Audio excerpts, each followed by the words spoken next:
Hello friends, एक बार फिर से बहुत बहुत स्वागत है आप सभी का हमारे इस यूट्यूब चैनल मेजर टारगेट पर। तो फ्रेंड्स, आज हम लोग लेके आए क्लास 10 के साइंस का अगला मॉडल पेपर को देखेंगे और इसमें भी हम लोग काफ़ी महत्वपूर्ण ऑब्जर्व क्वेश्चंस को सिलेक्ट किए हैं जो आपके आने वाले मैट्रिक बोर्ड परीक्षा के लिए बहुत इंपॉर्टेंट है। तो दोस्तों, अगर आप भी इस बार मैट्रिक बोर्ड परीक्षा देने वाले हैं ना, तो इस वीडियो को पूरा जरूर देखिएगा। और इस वीडियो में बहुत सारे ऐसे प्रश्न है ना जो आपके आने वाले मैट्रिक बोर्ड परीक्षा में 100% आएगा ही आएगा, इसलिए एक क्वेश्चन को अच्छी तरह से याद कर लीजिएगा। और दोस्तों, जो भी प्रश्न आपको याद नहीं है ना, तो उस प्रश्न को अपने नोटबुक में नोट करके उसे जरूर याद कर लीजिएगा। और इसमें सभी प्रश्न आपका एनसीईआरटी के न्यू पैटर्न पर आधारित है। तो फ्रेंड्स, फटाफट से वीडियो को लाइक कर दीजिएगा। चैनल पर नए हैं ना, तो प्लीज चैनल को सब्सक्राइब करके बेल आइकन को प्रेस करके ऑल पर जरूर सेलेक्ट कर लीजिएगा। तो आइए देखते हैं यहाँ पे आज का फर्स्ट प्रश्न काफी महत्वपूर्ण है। देखिएगा क्या करा है कि सूर्य तथा अन्य तारों की विशाल ऊर्जा के स्रोत है, काफी महत्वपूर्ण है।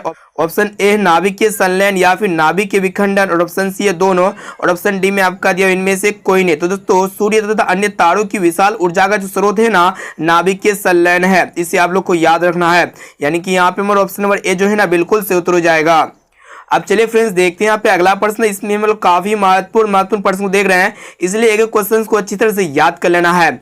अब आइए फ्रेंड्स, देखते हैं यहाँ पे 2 नंबर प्रश्न क्या कराए कि इनमें से कौन दर्पण सूत्र है। तो दोस्तों, जो दर्पण सूत्र होता है ना, 1/v प्लस 1/u बराबर 1/f होता है, यानी कि 1/ प्रतिबिंब दूरी प्लस 1/ वस्तु दूरी बराबर जो होता है ना 1/ फोकस दूरी के बराबर होता है। यानी कि यहाँ पे हमारा ऑप्शन नंबर ए जो है ना बिल्कुल से उत्तर हो जाएगा। और दोस्तों, एक प्रश्न ये भी पूछे जाते हैं कि इनमें से लेंस सूत्र कौन है। तो दोस्तों, लेंस सूत्र जो होता है ना 1/v माइनस 1/u बराबर 1/f होता है। साथ में इसे भी आप लोग को याद रखना है। और यही दर्पण सूत्र अगर आपको पूछेगा ना, तो यहाँ पे क्या हो जाएगा, माइनस की जगह प्लस हो जाएगा। अब आइए फ्रेंड्स, देखते हैं यहाँ पे 3 नंबर प्रश्न काफी महत्वपूर्ण है। क्या करा है कि टिंडल प्रभाव देखा जा सकता है, काफी महत्वपूर्ण प्रश्न है। दोस्तों, टिंडल प्रभाव जो देखा जा सकता है ना, जंगल में देखा जा सकता है, इसे आप लोग को याद रखना है। यानी कि यहाँ पे हमारा ऑप्शन नंबर ए जो है ना बिल्कुल से उत्तर हो जाएगा। अब चलिए फ्रेंड्स, देखते हैं यहाँ पे अगला प्रश्न काफी महत्वपूर्ण है। देखिएगा यहाँ पे 4 नंबर प्रश्न क्या करा है कि तारों के टिमटिमाने की व्याख्या किस सिद्धांत पर आधारित है। काफी महत्वपूर्ण प्रश्न है। ऑप्शन ए है अपवर्तन के सिद्धांत पर, या फिर प्रकीर्णन के सिद्धांत पर, और ऑप्शन सी है वर्ण विक्षेपण का सिद्धांत, और ऑप्शन डी में आपका दिया हुआ इनमें से कोई नहीं। दोस्तों, तारों के टिमटिमाने की व्याख्या अपवर्तन के सिद्धांत पर आधारित है, इसे आप लोग को याद रखना है। यानी कि यहाँ पे हमारा ऑप्शन नंबर ए जो है ना बिल्कुल से उत्तर हो जाएगा।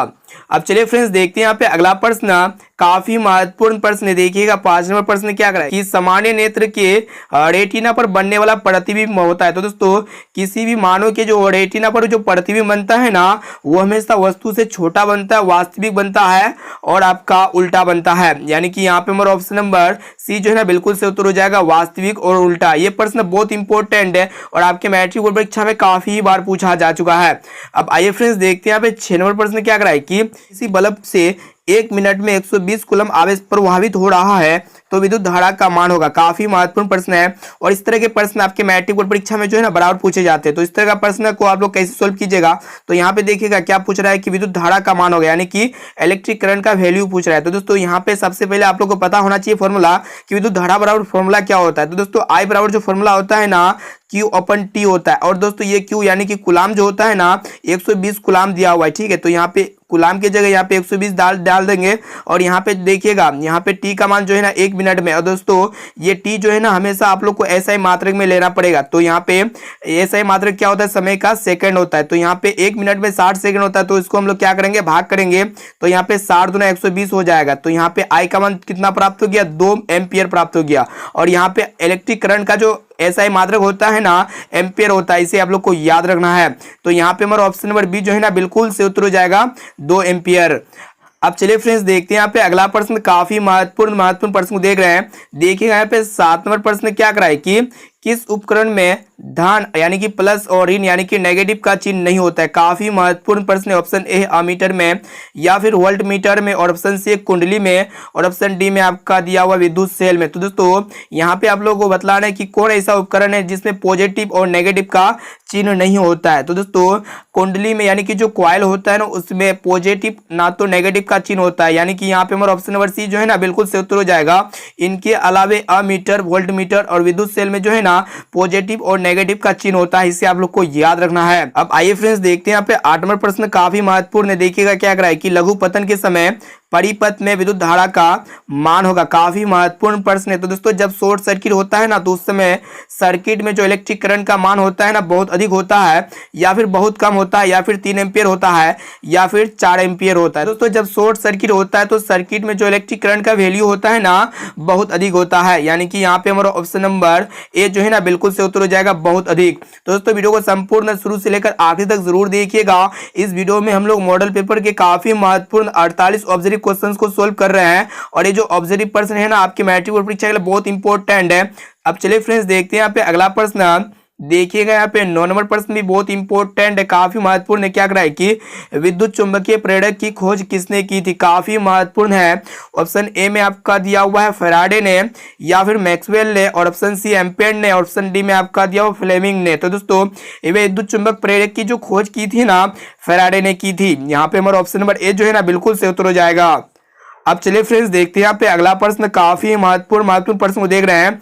देखिएगा यहाँ पे 10 नंबर प्रश्न क्या कर रहा है कि एक उत्तल लेंस होता है। तो दोस्तों उत्तल लेंस जो होता है ना ये आपका किनारों की अपेक्षा बीच में मोटा होता है, यानी कि यहाँ पे हमारा ऑप्शन नंबर सी जो है ना बिल्कुल से उत्तर हो जाएगा, किनारों की अपेक्षा बीच में मोटा। और दोस्तों एक अवतल लेंस जो होता है ना ये बीच की अपेक्षा किनारों पर मोटा होता है, इसे आप लोग को याद रखना है। यानी कि किनारों पर क्या होता है मोटा होता है और बीच में पतला होता है, और उत्तल लेंस जो होता है ना ये बीच में मोटा होता है और किनारे पर क्या होता है पतला होता है।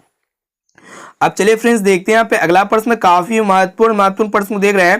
प्लीज वीडियो को संपूर्ण शुरू से लेकर आखिरी तक जरूर देखिएगा, और ये 48 ऑब्जेक्टिव प्रश्न में से आप लोग को जो भी प्रश्न याद नहीं है ना तो उस प्रश्न को अपने नोटबुक में नोट करके उसे जरूर याद कर लीजिएगा। तो देखिए यहाँ पे 11 नंबर प्रश्न काफी महत्वपूर्ण है। क्या करा है कि उत्तल लेंस का आवर्धन यानी कि एम बराबर होता है। तो दोस्तों एम बराबर जो फॉर्मूला होता है ना भी बाई यू होता है, यानी कि आवर्धन जो होता है ना प्रतिबिंब दूरी तथा वस्तु दूरी के अनुपात को हम लोग आवर्धन कहते हैं। यानी कि यहाँ पे हमारा ऑप्शन नंबर डी जो है ना बिल्कुल से उत्तर हो जाएगा। एम बराबर किस के बराबर होता है? भी बाई यू के बराबर होता है। और दोस्तों ये आवर्धन का जो एसआई मात्रक होता है ना इसका कोई भी एसआई मात्रक नहीं होता है, यानी कि आवर्धन एक मात्रक विहीन राशि, ऐसे आप लोग को याद रखना है। अब आइए फ्रेंड्स देखते हैं यहाँ पे 12 नंबर प्रश्न में बहुत इंपॉर्टेंट है। क्या करा है कि गोले दर्पण में फोकसांतर एवं वक्रता त्रिज्या के बीच संबंध है। तो दोस्तों गोले दर्पण में जो फोकसांतर आप लोगों को फॉर्मूला पता होगा, जो फोकस दूरी होता है ना वक्रता त्रिज्या की आधी होती है, और जो ये वक्रता त्रिज्या होता है ना फोकस दूरी की 2 गुनी होती है। यानी कि वक्रता त्रिज्या जो है ना फोकस दूरी की 2 गुनी होती है। ऑप्शन नंबर ए जो है ना बिल्कुल से उत्तर हो जाएगा। या फिर क्वेश्चन आपका ये भी रह सकता है ऑप्शन में एफ बराबर r/2 भी रह सकता है। ठीक है, तो फोकसांतर और वक्रता त्रिज्या में संबंध क्या होता है? एफ बराबर r/2 भी होता है और r बराबर 2f भी होता है। साथ में से भी आप लोग को याद रखना है। अब चलिए फ्रेंड्स देखते हैं यहाँ पे अगला प्रश्न। काफी महत्वपूर्ण प्रश्न है। देखिएगा यहाँ पे 13 नंबर प्रश्न क्या कर रहा है कि मानव नेत्र में होता है। तो दोस्तों मानव नेत्र में जो है ना उत्तल लेंस होता है, यानी कि यहाँ पे हमारा ऑप्शन नंबर सी जो है ना बिल्कुल से उत्तर हो जाएगा। ये भी प्रश्न जो है ना बहुत इंपॉर्टेंट है और काफी बार आपके मैट्रिक बोर्ड परीक्षा में पूछा भी जा चुका है। इसलिए दोस्तों एक एक प्रश्न को जो है ना अच्छी तरह से याद कर लेना है। अगर आपको जो भी प्रश्न याद नहीं है ना तो उस प्रश्न को अपने नोटबुक में नोट करके उसे जरूर याद कर लेना है। अब चलिए फ्रेंड्स देखते हैं यहाँ पे अगला प्रश्न।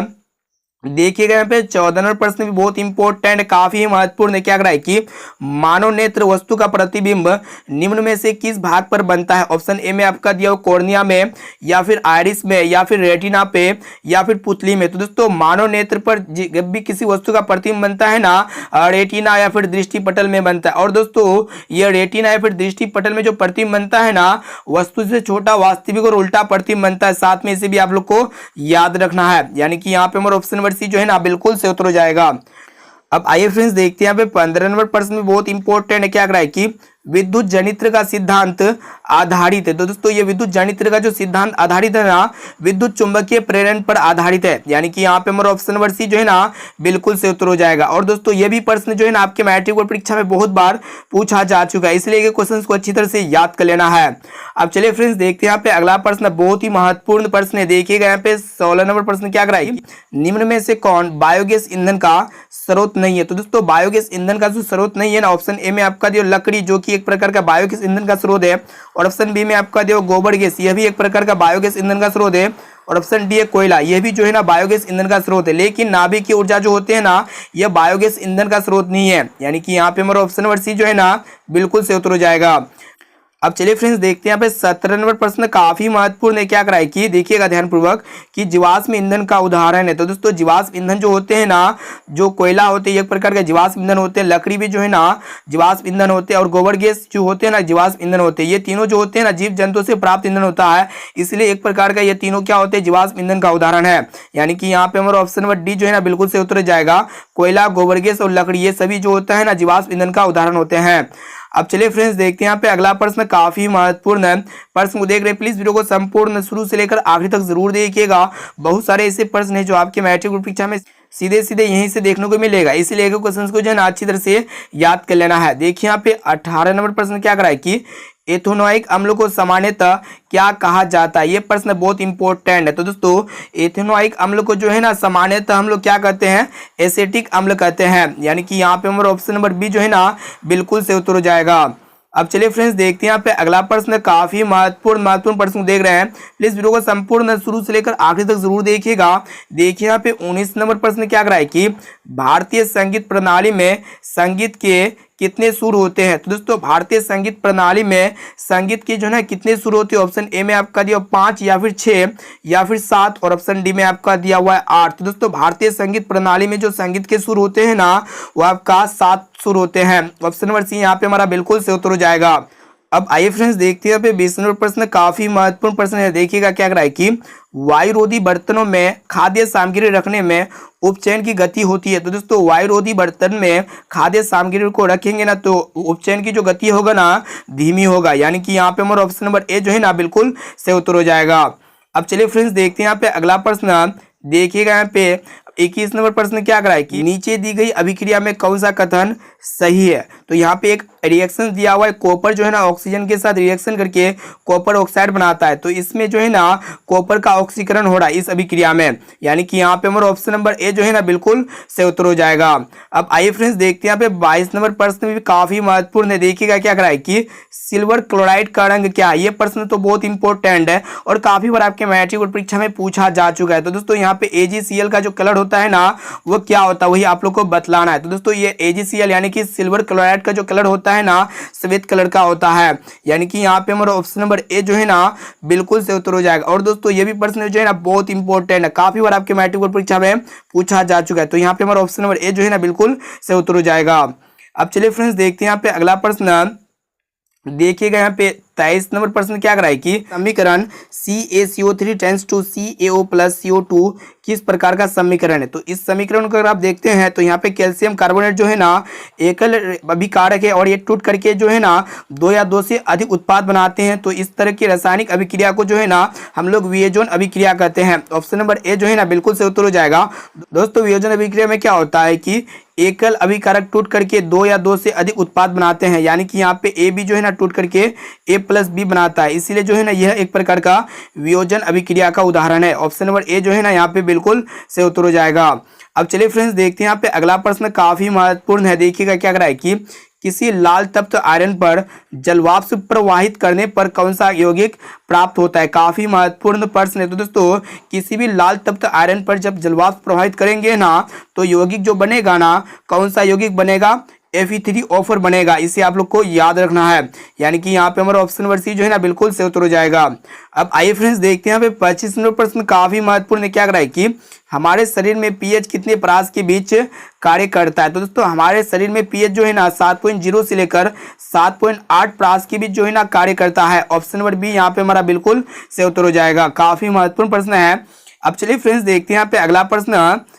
ये 26 नंबर प्रश्न आपके मैट्रिक बोर्ड परीक्षा में काफी बार पूछा जा चुका है। देखिएगा क्या कराए कि बेकिंग पाउडर का अणुसूत्र क्या है। ये प्रश्न जो है ना बहुत ही बार पूछा जा चुका है। दोस्तों जो बेकिंग पाउडर का जो अणुसूत्र होता है ना वो आपका क्या होता है, NaSO3 होता है। यानी कि सोडियम हाइड्रोजन कार्बोनेट होता है। यहाँ पे हमारा ऑप्शन नंबर सी जो है ना बिल्कुल से उत्तर हो जाएगा। अब आइए फ्रेंड्स देखते हैं यहाँ पे 27 नंबर प्रश्न क्या कराए कि निम्न में से कौन आयनिक यौगिक है। तो दोस्तों यहाँ पे आप लोग को आयनिक यौगिक को पहचानना है। ऑप्शन ए में आपका दिया CH4 यानी कि मीथेन, और ऑप्शन बी में आपका दिया CO2 जिसे हम लोग क्या कहेंगे, कार्बन डाइऑक्साइड गैस कहेंगे, और ऑप्शन सी है CaCl2 यानी कि कैल्शियम क्लोराइड, और ऑप्शन डी में आपका दिया NH3 यानी कि अमोनिया। तो दोस्तों यहाँ पे आयनिक यौगिक जो होगा ना CaCl2 होगा। इसमें जो है ना पॉजिटिव आयन और नेगेटिव आयन दोनों आयन होते हैं, इसलिए जो है ना यह एक आयनिक यौगिक का उदाहरण है।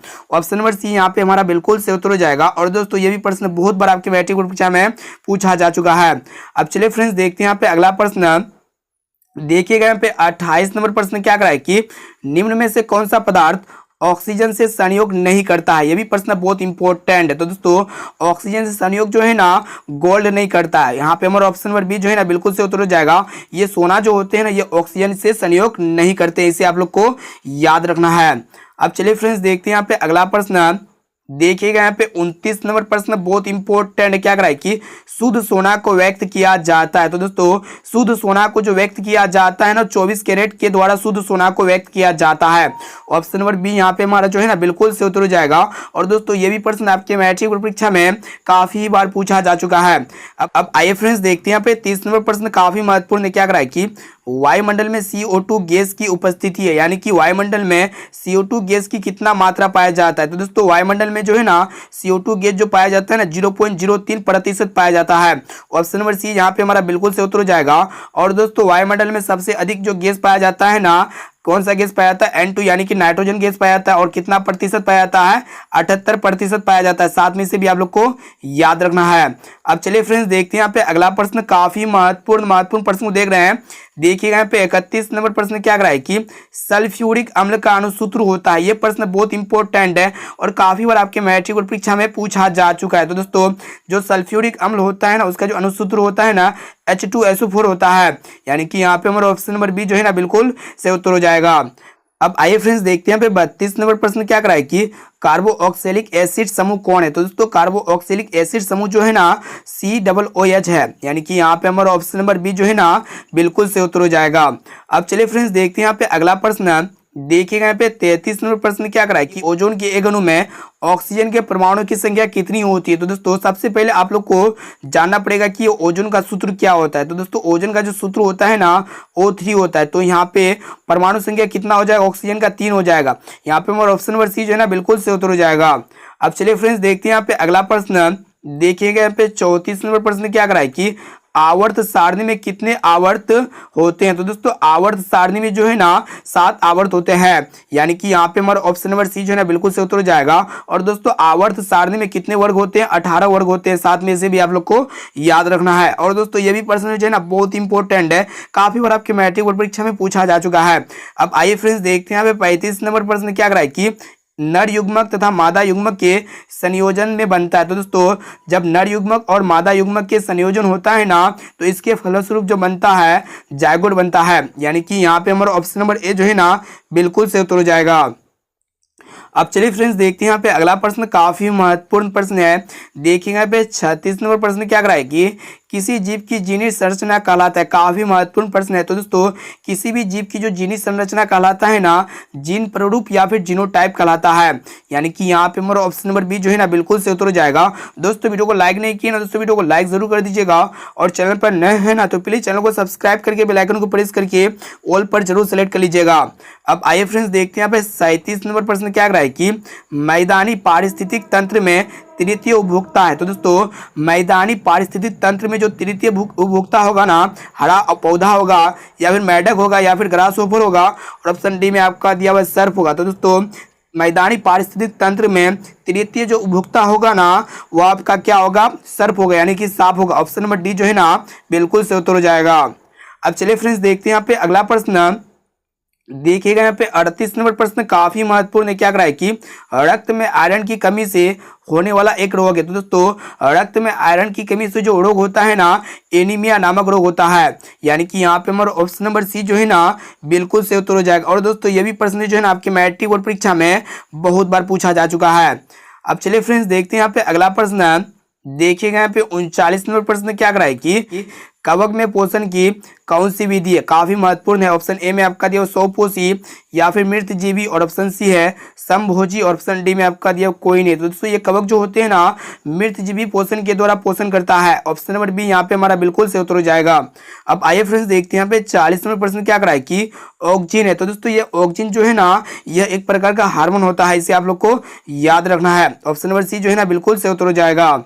अब चलिए फ्रेंड्स देखते हैं यहाँ पे अगला प्रश्न। देखिएगा यहाँ पे एक 40 नंबर प्रश्न बहुत इंपॉर्टेंट है, क्या करा है कि मानव में डायलिसिस थैली है। तो दोस्तों मानव में डायलिसिस थैली जो है ना किसे कहते हैं, नेफ्रॉन को कहते हैं या फिर न्यूरॉन को कहते हैं या फिर माइटोकॉन्ड्रिया को कहते हैं, और ऑप्शन डी में आपका दिया हुआ कोई नहीं। तो दोस्तों मानव में जो डायलिसिस थैली होते हैं ना नेफ्रॉन होते हैं, इसे आप लोग को याद रखना है। ऑप्शन नंबर ए जो है ना बिल्कुल सही उत्तर हो जाएगा। अब आइए फ्रेंड्स देखते हैं यहाँ पे 42 नंबर प्रश्न भी बहुत इंपॉर्टेंट है, क्या करा है कि भोजन का पचना किस प्रकार की अभिक्रिया है। तो दोस्तों भोजन का पचना यह एक प्रकार का जो है ना उपचयन अभिक्रिया होता है। यहाँ पे हमारा ऑप्शन नंबर ए जो है ना बिल्कुल सही उत्तर हो जाएगा। अब चलिए फ्रेंड्स देखते हैं यहाँ पे अगला प्रश्न। देखेंगे यहाँ पे 43 नंबर प्रश्न भी बहुत इंपॉर्टेंट, क्या करा है कि नर युग्मक एवं मादा युग्मक के संलग्न को कहते हैं। तो दोस्तों नर युग्मक एवं मादा युग्मक के संलग्न को जो है ना किन्वन कहते हैं। ऑप्शन नंबर ए जो है ना बिल्कुल सही उत्तर हो जाएगा। अब चलिए फ्रेंड्स देखते हैं यहाँ पे अगला प्रश्न। देखिएगा यहाँ पे 44 नंबर प्रश्न भी बहुत इंपॉर्टेंट, क्या करा है कि निम्नलिखित में से कौन एक लिंगी पादप का उदाहरण है। तो दोस्तों एक लिंगी पादप का जो उदाहरण होगा ना कौन होगा। ऑप्शन ए में आपका दिया सरसों होगा या फिर गुड़हल होगा या फिर पपीता होगा, और ऑप्शन डी में आपका दिया मटर। तो दोस्तों ये एक लिंगी पादप का जो उदाहरण होगा ना वो आपका क्या होगा, पपीता होगा। यानी कि यहाँ पे हमारा ऑप्शन नंबर सी जो है ना बिल्कुल से उत्तर हो जाएगा। अब आइए फ्रेंड्स देखते हैं यहाँ पे 45 नंबर प्रश्न काफी महत्वपूर्ण है, क्या करा है कि मुकुलन द्वारा प्रजनन किसमें होता है। तो दोस्तों मुकुलन द्वारा जो प्रजनन होता है ना ईस्ट में होता है। ऑप्शन नंबर बी यहाँ पे हमारा बिल्कुल से उत्तर हो जाएगा। अब चलिए फ्रेंड्स देखते हैं यहाँ पे अगला प्रश्न काफी महत्वपूर्ण है, और ये दोनों प्रश्न को अच्छी तरह से याद कर लीजिएगा, क्योंकि ये दोनों प्रश्न जो है ना आपकी मैट्रिक बोर्ड परीक्षा में दोनों प्रश्न में से कोई एक प्रश्न हर बार सीधे सीधे पूछ लिए जाते हैं, इसलिए जो है ना एक एक क्वेश्चन को अच्छी तरह से याद करना है। देखिए यहाँ पे 46वां प्रश्न क्या कराए, मलेरिया उत्पन्न करने वाला मच्छर जिसका नाम होता है मादा एनोफिलिस किस तरह के जल में होता है। तो दोस्तों ये मलेरिया उत्पन्न करने वाला जो मच्छर होते हैं ना ये हमेशा गंदा जल में होता है। ऑप्शन नंबर बी जो है ना बिल्कुल से उत्तर हो जाएगा। अब आइए फ्रेंड्स देखते हैं यहाँ पे 47 नंबर प्रश्न क्या कराए कि डेंगू उत्पन्न करने वाला मच्छर किस तरह के जल में होता है। तो दोस्तों जो डेंगू उत्पन्न करता है ना ये मच्छर जो होता है ना हमेशा साफ जल में पाया जाता है। यानी कि यहाँ पे हमारा ऑप्शन नंबर ए जो है ना बिल्कुल से उत्तर हो जाएगा। दोनों प्रश्न को जो है ना अच्छी तरह से याद कर लेना है, और ये दोनों प्रश्न जो है ना आपकी मैट्रिक बोर्ड परीक्षा में बराबर पूछे जाते हैं। अब चलिए फ्रेंड्स देखते हैं यहाँ पे आज का लास्ट और अंतिम प्रश्न जो कि काफी महत्वपूर्ण है। देखिएगा यहाँ पे 48 नंबर प्रश्न क्या कराए कि ओजोन परत पाई जाती है। तो दोस्तों ये ओजोन परत जो पाई जाती है ना स्ट्रेटोस्फीयर में पाई जाती है। यानी कि यहाँ पे हमारा ऑप्शन नंबर ए जो है ना बिल्कुल से उत्तर हो जाएगा। तो दोस्तों इसमें हम लोग काफी महत्वपूर्ण 48 ऑब्जेक्टिव प्रश्न को देख चुके हैं, और ये जो 48 ऑब्जेक्टिव प्रश्न है ना आपका मैट्रिक बोर्ड परीक्षा के लिए बहुत इंपॉर्टेंट है। और दोस्तों आपके साथ जितने भी इस बार मैट्रिक बोर्ड परीक्षा देने वाले हैं ना तो इस वीडियो को अपने दोस्तों में एक बार जरूर शेयर कीजिएगा। दोस्तों वीडियो को लाइक नहीं किया तो वीडियो को लाइक जरूर कर दीजिएगा। अब आइए फ्रेंड्स देखते हैं यहाँ पे आज का होमवर्क प्रश्न जो स्पेशली आपके लिए लिया गया है। देखिएगा यहाँ पे क्या करा है कि जिस वस्तु से प्रकाश निकलता है उसे कहा जाता है। ऑप्शन ए में आपका दिया प्रकाश स्रोत या फिर किरण पुंज या फिर दीप्तमान वस्तु या फिर ऑप्शन डी में आपका दिया इनमें से सभी। तो दोस्तों इसका जवाब जो है ना आप लोग को कमेंट करके बताना है कि इसका सही उत्तर क्या होगा। अब आइए फ्रेंड्स देखते हैं यहाँ पे अभी तो वीडियो को लाइक नहीं किए ना दोस्तों वीडियो को लाइक जरूर कर दीजिएगा, और चैनल पर नए हैं ना तो प्लीज चैनल को सब्सक्राइब करके बेल आइकन को प्रेस करके ऑल पर जरूर सेलेक्ट कर लीजिएगा, और इस वीडियो को अपने दोस्तों में एक बार जरूर शेयर कीजिए ताकि वो भी अच्छे से अच्छे मार्क्स ला सके। तो दोस्तों फिर मिलते हैं जल्द ही अगले वीडियो पे।